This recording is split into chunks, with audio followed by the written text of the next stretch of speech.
The family thought Atlas had finally crossed a line. He hadn't. He was doing the only thing that mattered. Priya Mahesh had been a licensed speech-language pathologist for 9 years. She worked with toddlers every week, read body language for a living, and trusted her professional eye more than most people trust anything. That trust was about to be the reason she almost missed it. Her daughter Sarah was 16 months old. A mild ear infection the week prior had cleared with antibiotics. By Tuesday, Sarah seemed fine, eating soft foods, pulling herself up on the coffee table, babbling at the ceiling fan. By every measure, Priya understood.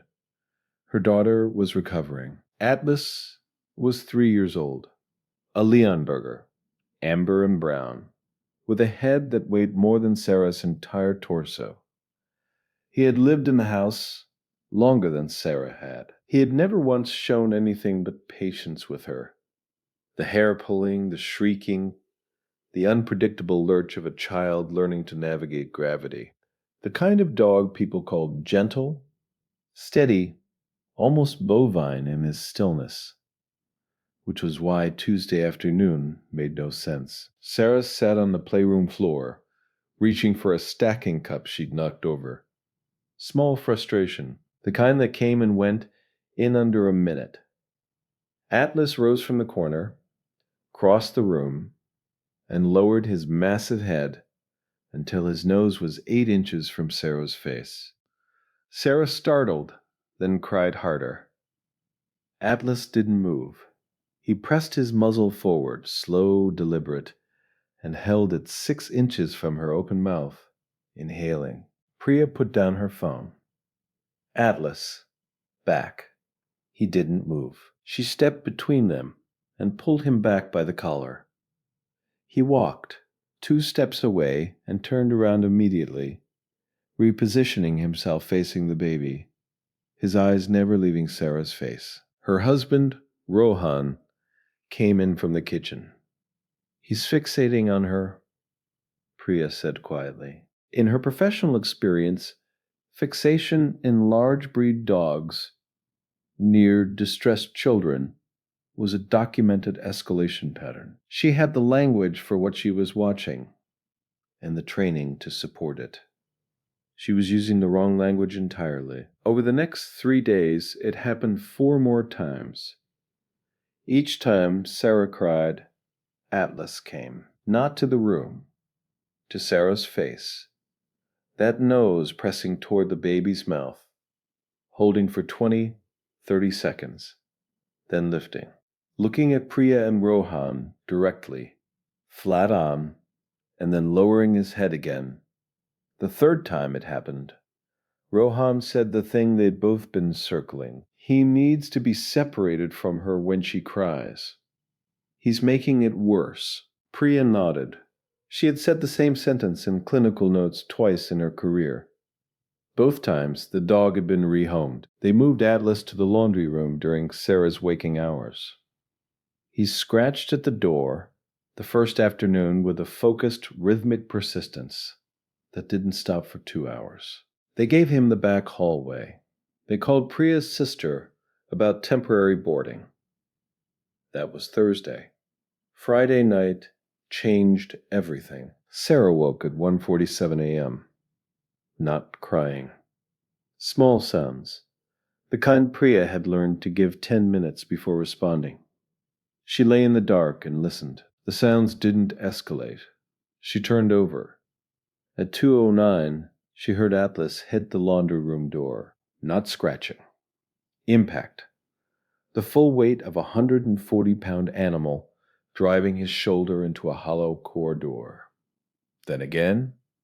Then a 3rd time. Priya was moving before the thought finished. She opened the laundry room door, and Atlas pushed past her without pausing, ran to Sarah's room, rose onto the crib rail, and pressed his nose directly to Sarah's face. Priya reached past him. Sarah was limp, warm, the wrong kind of still. She turned on the overhead light. The color in Sarah's lips stopped her breath. She picked her up, screamed for Rohan, and called 911 with the clinical language that surfaced automatically when the rest of her brain had gone white. At the hospital, Dr. Amara Solis, pediatric emergency medicine, 14 years in practice, assessed Sarah in under 3 minutes. The glucometer reading came back at 37 milligrams per deciliter, normal floor for a toddler. 70. Sarah's blood sugar had been sliding for hours. Silently, without alarm, without visible symptom, beyond a faint pallor and the limpness that Priya had almost attributed to deep sleep. Post-infectious hypoglycemia, a known complication of illness in toddlers whose glycogen stores have been depleted. No dramatic symptoms, no warning a parent could see. Just a quiet, dangerous slide toward a number that, left alone, ends in seizure. Dr. Solis looked at them across the exam room and said, "You brought her in when you did. 12 more minutes, and we would be managing permanent neurological damage. If you stay for stories about what animals sense before we do, you're in the right place. Subscribe so you don't miss the next one." Priya sat with the timeline afterward, going back through every moment she had misread. Atlas pressing his nose to Sarah's mouth in the playroom. Not fixation, breath detection. Volatile organic compounds released during hypoglycemia. Isoprene, acetone. Detectable to a dog at concentrations thousands of times below human threshold. He had been reading a number she couldn't see, and he had been reading it for 3 days. Atlas looking directly at them after each approach. Not aggression. Reporting. The rhythmic scratch at the laundry room door. Not frustration at confinement. An alarm that couldn't turn itself off. The shoulder against the door at 2:09 a.m. The last move available to a guardian who had run out of language. She had spent 3 days interpreting a warning as a threat. She had clinical training, professional vocabulary, and 9 years of experience, and she had been completely wrong about the animal in her house who was trying to save her daughter's life. Has your dog ever done something that made no sense until it was the only thing that made sense? Tell us in the comments. These stories deserve to be heard. Atlas came home on Saturday evening. Priya opened the front door and didn't say anything. He walked through, crossed the living room, and stopped at the entrance to Sarah's room. He lowered his head.